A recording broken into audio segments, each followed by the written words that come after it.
कहानी की शुरुआत में 12 साल के एक बच्चे को दिखाया जाता है जिसका नाम कोल होता है और उसको इंजेक्शन और इंसेक्ट से काफी ज्यादा डर लगता था, जो कि बाकी लोगों के लिए नॉर्मल बात थी। यही कारण था जिसकी वजह से उसके सभी दोस्त उसको बुली करते थे, जिसमें उसका पड़ोसी जेरेमी भी शामिल था।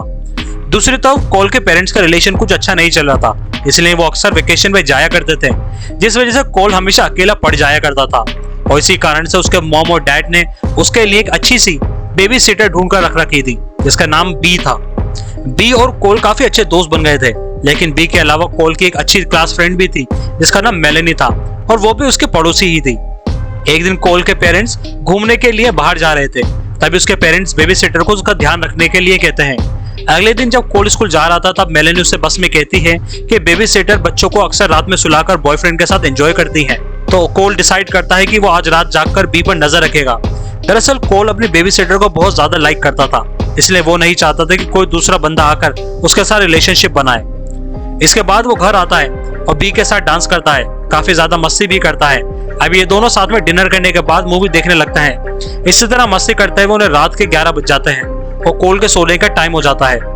लेकिन सोने से पहले कोल मेलेनी से चैट पर बातें करता है और वो उसे याद दिलाती है कि आज रात तुम्हें जागकर बी पर नजर रखनी है, क्योंकि तुम्हारे सोने के बाद ही वो सब कुछ करेगी।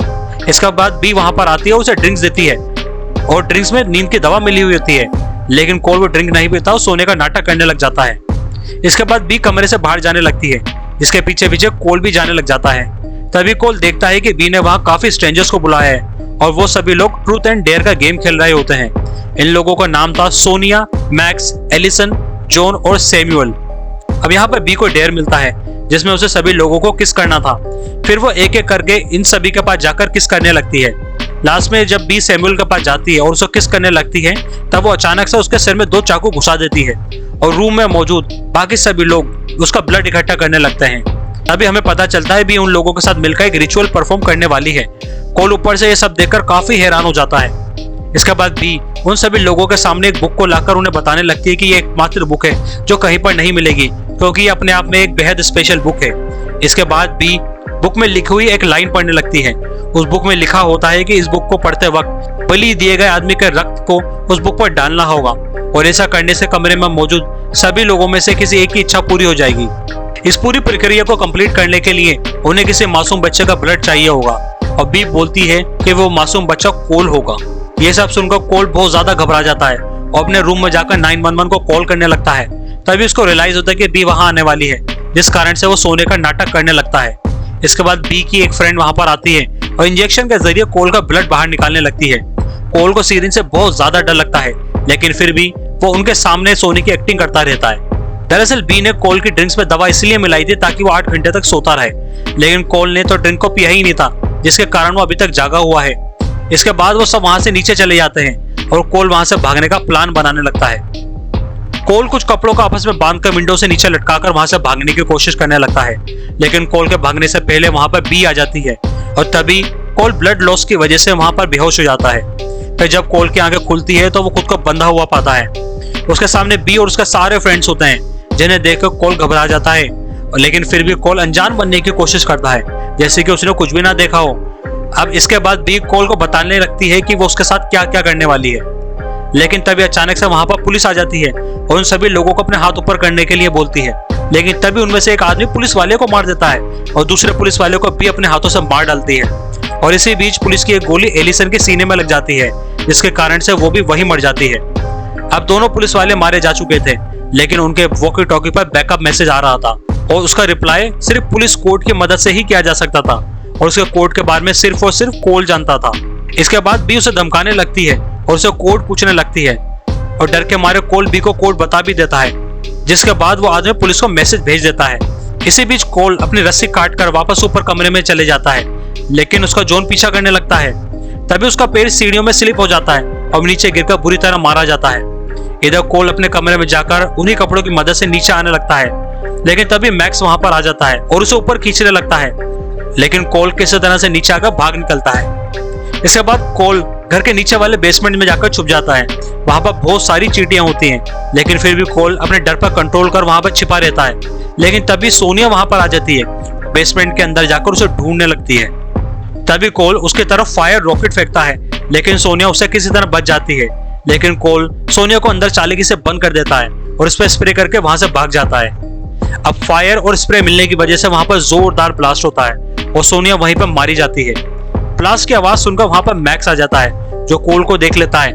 इसके बाद मैक्स उसका गला दबाकर उसका मारने की कोशिश करने लगता है, लेकिन तभी उसके घर के ऊपर कोई अंडे फेंकने लगता है। मैक्स कोल से पूछता है कि वो कौन है जो तुम्हारे घर पे अंडे फेंक रहा है। फिर कोल उसे बताता है कि वो उसका स्कूल फ्रेंड जेरेमी है जो उसे चिढ़ाने के लिए हर रोज उसके घर के ऊपर अंडे फेंकता है। फिर मैक्स उसे बताता है कि तुम्हें उससे लड़ना ही होगा, वरना ऐसे लोग तुम्हें हमेशा सताते रहेंगे।